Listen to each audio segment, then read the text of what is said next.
All right, you might be wondering what dead-end thinking is. This is probably something that, almost all of us have engaged in this before. And dead-end thinking is a type of thinking, a breed of thinking, that really doesn't do us any service whatsoever. And often we encounter this type of thinking when we ask, can I do something? I'll use a survival situation. Can I make it through the night? Rather than asking, how can I make it through the night? And in this video, I'd like to talk about some examples of dead-end thinking, and how to transform it to a more creative way of thinking. You'll notice that first question, can I make it through the night? The way that question is structured in our mind, it allows for failure. It's asking, will I be able to do it? The second question, how am I going to get through this night? It already assumes success. The only question is how that success is going to come about. A survival situation gives us, really actually being out in the woods at all, or in any kind of natural situation, gives us ample opportunities to explore this type of thinking. Because nature loves to give us all sorts of situations where we can easily get into dead-end thinking. Let's imagine you're hiking through the woods, and it's been pouring all day long. You're drenched, you're shivering, you're cold, you're miserable, and the sun is setting. There's that first question, right? Like, how am I going to make it through the night? Notice I've used that word, and I've done this purposely, that how word that I've said is the good one. But can you hear it in my tone of voice? I've already said it in a way that assumes that failure is an option, right? How am I going to make it through this night? Not, how am I going to make it through this night?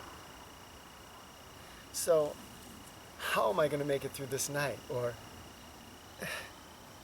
can I get through this night without being frozen and drenched? My mind is saying, there's no way. It's looking at the situation as it is. It's seeing myself drenched and wet and cold. And it's making a lot of assumptions and telling a lot of stories based on what it's presently seeing, instead of thinking, what is possible? The other way I can look at this situation is saying, how can I make it to morning and ensure that I am both warm and dry? Now, when I do that, I've accessed a different part of my mind. The same thing happens when we get lost. That's a big fear for a lot of people when they go out into nature. And we can feel like, how am I ever going to get out of here? Am I doomed? Am I lost forever? Or I can say, how can I shift the situation so that I am found as soon as possible? So in both these examples, you'll see that the dead-end thinking, the thinking that leaves the possibility of failure open, that type of thinking, it engages our storytelling mind. That's the part of our mind that loves to go and tell all kinds of stories, usually negative stories, about what's going to happen. And it's really good at this. As soon as our storytelling mind starts getting engaged, it's going to run with the ball, and it's going to take over our thinking. And so my storytelling mind, when I'm lost, starts saying, every tree looks the same. I can't hear any sounds of roads or anything anymore. Nobody knows where I am. this is horrible, I'm lost. And because notice it's using so much energy for the storytelling, it tends not to notice really basic things like, oh, okay, I can see that by the sun setting, I can tell what direction it is, and I remember on the map that if I just go north, I'm going to hit that highway. So all I have to do is face myself north and keep checking my direction, wait till the North Star comes out, and stay on target. It might be that simple. Because the other part of our mind, the non-storytelling part of our mind, the part of our mind that's engaged when we ask, how am I going to do this? That part of our mind is the creative part of our mind. It's the part of our mind that looks at what resources we have. And those resources might be physical resources outside of us, plants that we could use for shelter or food, places where we might be able to see or hear what direction would lead us back out of getting lost. It's also our physical body resources and our mental and our emotional resources. It says, it looks at all those emotions, or all those resources, and it says, how can I creatively combine those resources in a way that's going to solve this problem? It already has assumed that the problem is going to be solved. Because 99.9% of the time, we can do it, right? It's just, we have to figure out how.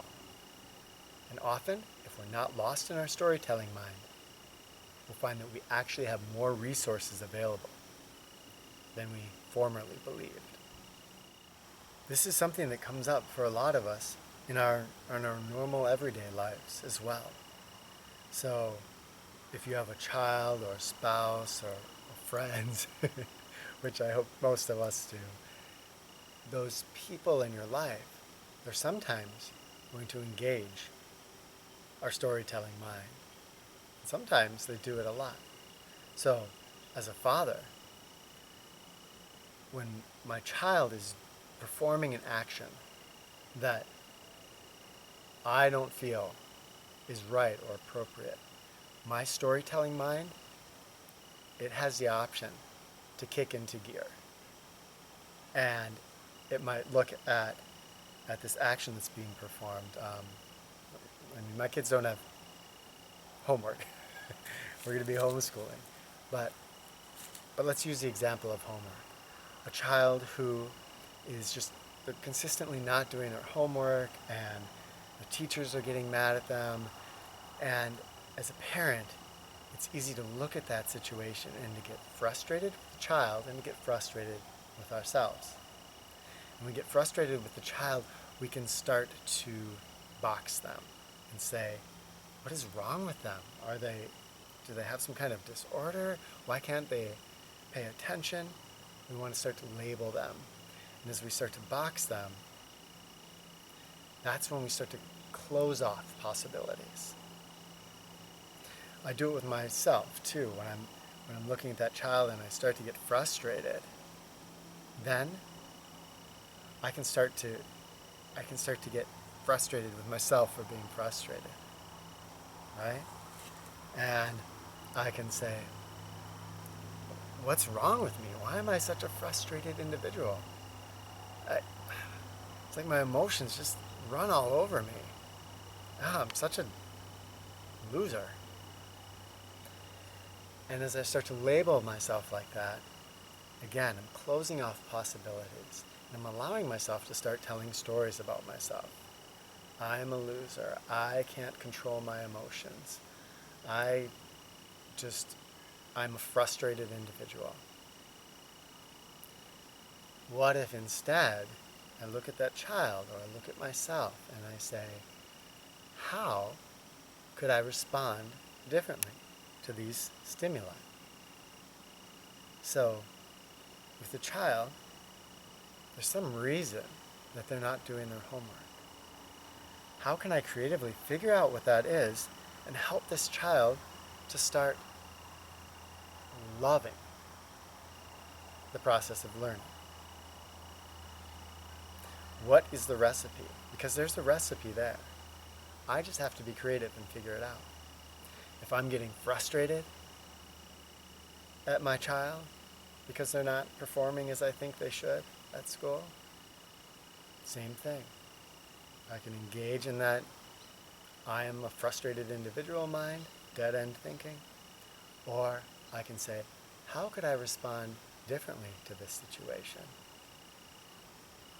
And when I ask myself that, I engage that creative part of my mind that's going to look at the resources that I have and creatively combine them.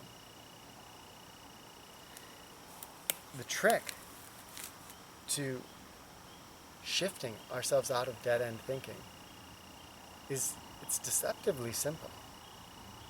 And all it takes is that we start to try to become aware of dead-end thinking.